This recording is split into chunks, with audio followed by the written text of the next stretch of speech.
आप देख रहे हैं डायन हॉरर स्टोरी। तो चलिए आज की कहानी की शुरुआत करते हैं। ये कहानी उस समय की है जिस समय हमारे दादा परदादा रहा करते थे। एक बार की बात है, एक छोटा सा गांव था। वह गांव पूरी तरह से पेड़ पौधों से घिरा हुआ था। उसी गांव में एक पागल बाबा रहा करता था। वह पूरे गांव में घूमता रहता था। वह गांव के लोगों से कहता फिरता था कि गांव के बाहर उस बड़े से बरगद के पेड़ के ऊपर भूत रहते हैं। यह बात वह बच्चे बूढ़े सभी लोगों को कहता था, पर उसकी बात कोई नहीं मानता था। पर बच्चे उसकी बातें सुनकर डर जाया करते थे। अब एक दिन की बात है, गांव के दो लड़के जिनकी उम्र 24-25 साल थी, एक दिन वह दोनों अपने पास के गांव वाले दोस्त की बारात में गए। बारात लगने के बाद करीबन 12-1 बजे वह दोनों गांव की ओर वापस लौट रहे थे।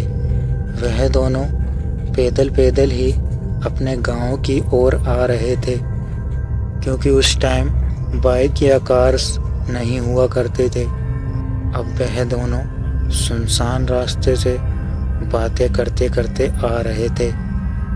वह दोनों जिस रास्ते से आ रहे थे वह इकलौता ही गांव में जाने वाला रास्ता था, और उसी रास्ते पर गांव के बाहर वह पेड़ था जिस पेड़ के बारे में वह पागल बोला करता था कि उस पेड़ पर भूत रहते हैं। अब वह दोनों बातें करते करते उस पेड़ के नज़दीक पहुंच जाते हैं। घने अंधेरे में रोशनी के लिए इनके पास एक लालटेन थी, जिसके उजाले से यह दोनों आगे बढ़े जा रहे थे। जैसे ही वह दोनों पेड़ के नज़दीक आए तो उन्होंने देखा कि एक काला साया तेजी से उस पेड़ पर चढ़ा।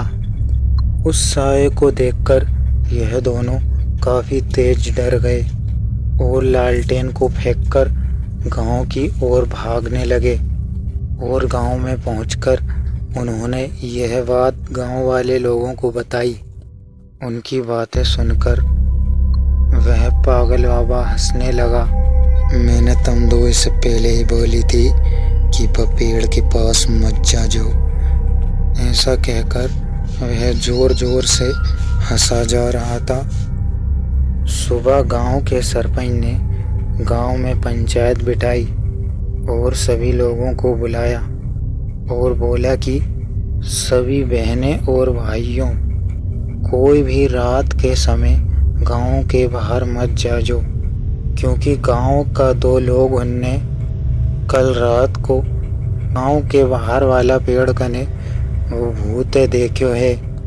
इसलिए सभी से निवेदन है कि गांव के बाहर कोई ना जाए। इतना कहकर पंचायत खत्म हुई। अब शाम होते ही गांव से बाहर कामकाज से जाने वाले व्यक्ति शाम होते ही गांव में वापस लौट आया करते थे। रात होते ही अब गांव से बाहर कोई नहीं जाता था। गांव में यह नियम भी बन गया था, अगर कोई व्यक्ति दूसरे गांव में अपनी रिश्तेदारी में जाता है तो रात के वक्त गांव में ना लौटे, वहीं पर रुक जाएं। अब पूरे गांव में एक डर सा छा गया था। अब तो कुछ लोगों ने घर से बाहर निकलना ही बंद कर दिया था। उस टाइम सर्दी के दिन चल रहे थे। एक दिन की बात है, गांव के पटेल का लड़का अपनी पत्नी को मायके छोड़ने जा रहा था। उसने अपने माँ और बापूजी से बोला। उसने बाबूजी से कहा, बाबूजी मैं यहाँ छोड़ने जा रही हूँ, आते वक्त रात हो जाएगी तो मैं उन्हें रुक जाऊंगा। ऐसा कहकर उसने अपनी साइकिल उठाई और अपनी पत्नी को बैठाकर दोनों निकल गए। अब वह अपनी पत्नी को छोड़कर वापस लौट रहा था। आते आते उसे अंधेरा हो गया था। उसने रास्ते में सोच ही लिया था कि मेरे दोस्त का गांव आने वाला है, मैं वहीं पर रुक जाऊंगा। कुछ ही देर में वह अपने दोस्त के गांव में पहुंच गया। अब वह दोस्त के गांव पहुंचकर साइकिल पे से उतरा। अब उसने खुद से ही बोला कि गांव तो जा नहीं सकूं, बहुत रात हो गई, दोस्त के घर ही जाऊं। वह दोस्त के घर जाने लगा। घर के पास पहुंचकर उसने देखा कि दोस्त के घर पर कोई नहीं है और उसके घर पर ताला लगा है। उसने सोचा कि गांव ही जाना पड़ेगा। उसका गांव वहां से करीबन 5-6 किलोमीटर दूर था। अब वह घने अंधेरे में साइकिल से अपने गांव की ओर निकल जाता है।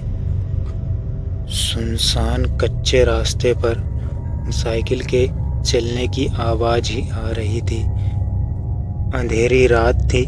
उसके साइकिल के हैंडल पर एक लालटेन जल रही थी। उसके उजाले से वह आगे बढ़े जा रहा था। अब उसका गांव करीबन 1 किलोमीटर दूर बचा था। अब वह भगवान का नाम लेकर आगे बढ़ने लगा। तभी अचानक रास्ते में उसे गांव का व्यक्ति मिला। उसने उसके पास साइकिल रोकी तो उसने उस व्यक्ति से बोला, अरे फूल सिंह भाई, तू इतनी रात को यहाँ क्या कर रही हो? कहीं नहीं यार, मैं अंतिम संस्कार में गए थे। रिश्तेदारी में एक कोई ख़त्म हो गया, जैसे लेट हो गए तो कोई इंतज़ार कर रही हो तो कि कोई आ जा, जैसे मैं यहाँ जिग खड़े हो तो चल मैं तो आ गया। फिर वह दोनों गांव की ओर आगे बढ़ने लगते हैं। वह दोनों बातें करते जा रहे थे कि उस पेड़ के पास से जल्दी हटना पड़ेगा क्योंकि उन्हें बहुत रात हो गई थी। अब वह पेड़ नज़दीक आने वाला था। पटेल का लड़का फूल सिंह से बात करता करता आगे बढ़े जा रहा था। वह दोनों साथ थे इसलिए उन्हें डर कम लग रहा था। वह दोनों पैदल पैदल ही साइकिल को लड़काकर आगे बढ़े जा रहे थे। बातों ही बातों में पटेल का लड़का साइकिल को लड़काकर आगे बढ़ा जा रहा था। तभी उसने अचानक देखा कि फूल सिंह पीछे नहीं है। फूल सिंह कहीं गायब हो गया था और वह पेड़ भी पास में आ चुका था। अब वह पूरी तरह से कांपने लगा। फिर उसने भगवान का नाम लेते हुए साइकिल को तेजी से भगाया और वह तब तक नहीं रुका जब तक गांव में नहीं पहुंचा। गांव में उस टाइम ठंडी का मौसम था तो लोग आग जलाकर ताप रहे थे। उन्होंने देखा कि पटेल का लड़का भागा भागा गांव की ओर आ रहा है।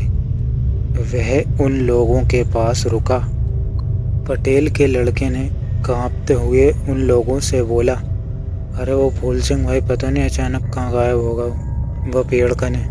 तभी एक बुजुर्ग दादा ने बोला, अरे फूल सिंह तो यहीं हो घर, वो कहाँ बाहर गए? तभी उसने कहा, अरे नहीं दादाजी, फूल सिंह तो मेरे साथ ही आ रही हो तो, और वो अचानक पेड़ कने गायब हो गए। तभी उस गांव के दादा ने और सभी लोगों ने बोला, अरे फूल सिंह तो यहीं हो घर। तभी फूल सिंह वहाँ पर आ जाता है। तो वह दादा बोलता है, देख वो फूल सिंह तो यू आ रही हो। दादा ने समझाया, तो जो मिले तो वो फूल सिंह नहीं है, तो वो कोई छलावा था, थारे साथ छल होयो, वो कोई भूत प्रेत थो। तू रात में गांव में गलत आयो भाई, वहीं रुक जातो। तभी पटेल के लड़के ने बोला, घर में मैं पास वाले गांव में दोस्त के घर रुक तो, पर बाग घरे ताले लग रही हो तो जैसे मैंने सोची गांव में ही चला। ताप रहे सभी लोगों ने कहा कि सही हुआ तुझे भगवान ने बचा लिया, नहीं तो पता नहीं आज तेरा क्या होता। उस दिन के बाद गांव का कोई भी व्यक्ति रात के वक्त गांव से बाहर जाने की भी नहीं सोचता। अब तो लोग इतने डर गए थे कि उन्हें उस रास्ते पर दिन में जाने पर भी डर लगता था। तो दोस्तों, ये तो थी उस पेड़ की कहानी। कहानी आपको कैसी लगी कमेंट में ज़रूर बताइएगा। आज की कहानी में बस इतना ही। मिलते हैं किसी खौफनाक कहानी में।